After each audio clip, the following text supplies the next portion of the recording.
O planeta Terra é único. Um imenso globo de rocha com quase 40 mil quilômetros de perímetro. É um refúgio. Com 1/3 de terra, 2/3 de água e atmosfera rica em oxigênio, é o único lar de criaturas vivas conhecido no universo.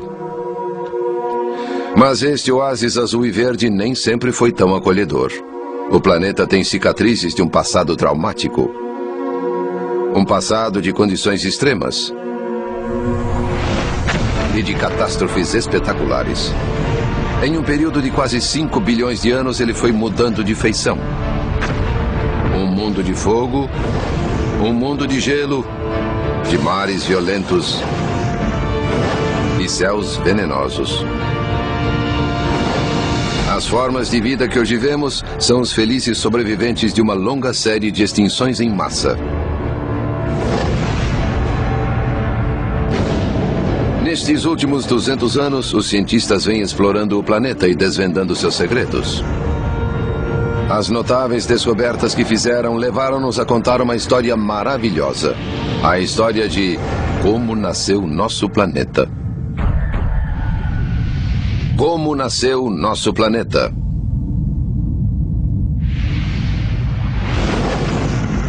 Durante milhares de anos, o homem não teve acesso à verdadeira idade e origem do mundo. Mas nos últimos 200 anos, isso vem mudando. Escócia, costa de Edimburgo. Foi aqui, em um dia de 1788, que a descoberta de um afloramento rochoso causou viravolta na história da Terra.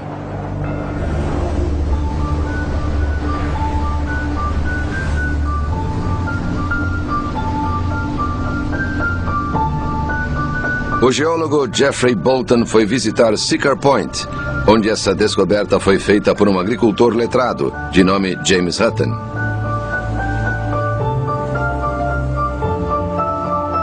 Hutton se tornaria o pai da moderna geologia. Hutton era um homem entusiasmado na busca da verdade. Uma mente inquisitiva. Quando herdou as terras do pai, achou, meio enterradas, algumas rochas e ficou muito intrigado. Hutton passou anos tentando entender como surgiram as pedras na Terra e fez inúmeras expedições por toda a Escócia. Elas o fizeram entender que só um processo extremamente lento desenvolveria camadas de sedimento superpostas. Ele andou a cavalo quilômetros e quilômetros, indo aonde pensava que encontraria curiosidades geológicas, mesmo sofrendo em cima de uma cela dura. Hutton concluiu que a rocha levava milhares de anos para se formar. Mas não tinha provas, e suas ideias colidiam com a versão autorizada da história da Terra, fornecida pela Igreja. Durante gerações, a Igreja Cristã foi a única autoridade sobre a história da criação, com base no livro da Gênese. Usando a genealogia bíblica, as autoridades religiosas diziam que sabiam a idade exata da própria Terra. O arcebispo Ussher, no século XVII, calculou que a Terra tinha 6.000 anos de idade e ainda acrescentou que ela foi criada em 14 de outubro durante a tarde. Hutton tinha a convicção de que a Terra era muito mais velha. Quando suas explorações o conduziram até Siccar Point em 1788, ele encontrou finalmente a prova que buscava na estranha formação das rochas.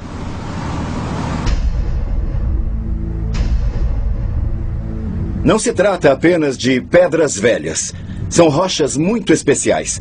E elas são especiais por causa da história que Hutton contava sobre elas. Aqui, algumas formações rochosas estão perpendiculares ao solo. Ele sabia que estas pedras jaziam horizontais no leito do mar. Devem ter sido enterradas a grande profundidade para recristalizar. Depois, os movimentos fizeram com que ficassem de pé. Elas foram partidas e depois, finalmente, foram empurradas para a tona. Ele entendeu que isso não levaria centenas de anos, nem milhares de anos, mas muitos milhões de anos. A descoberta de Hutton foi uma viravolta. Desse dia em diante, era a rocha e não as escrituras que seriam um guia fidedigno ao passado distante. Nos 2 séculos seguintes, o estudo das rochas no mundo todo levaria à estonteante revelação de que este planeta verde e azul fez uma jornada impressionante. Uma jornada que começou em um mundo de fogo.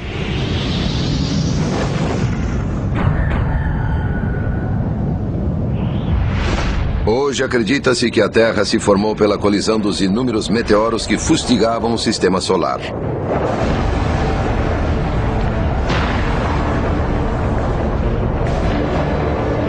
Nessa era, a superfície era um oceano de rocha fundida com quilômetros de profundidade.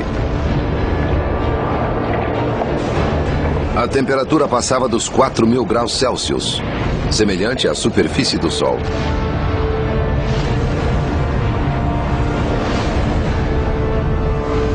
Enormes meteoritos choviam sobre a Terra, fustigando-a incansavelmente.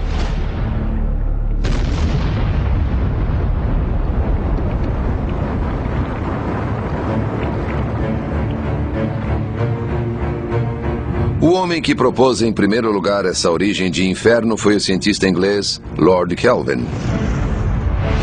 Conhecedor da termodinâmica, Kelvin acreditava que a Terra continuava a esfriar lentamente.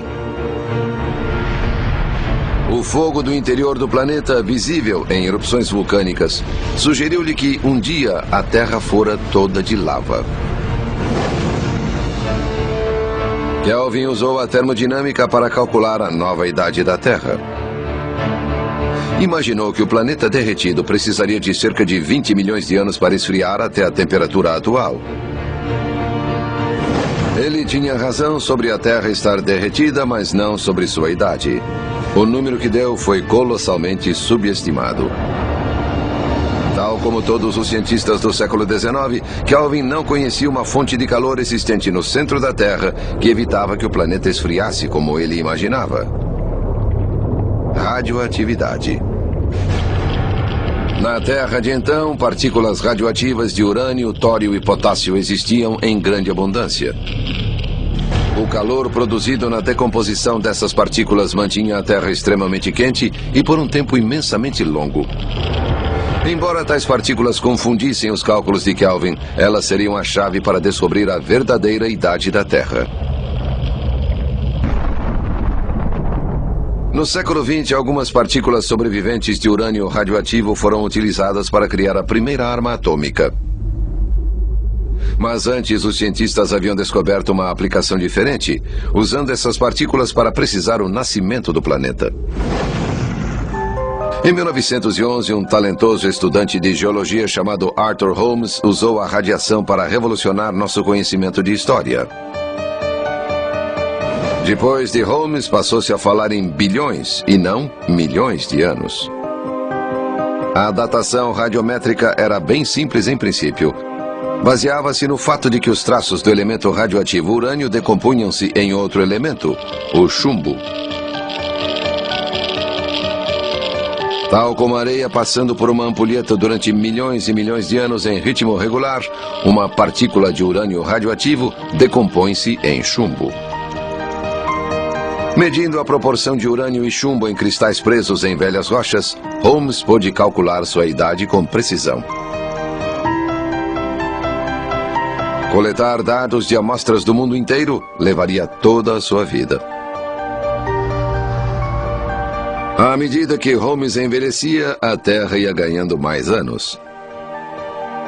Seus cálculos chegaram primeiro a 1, depois a 3 e finalmente a 4,5 bilhões de anos.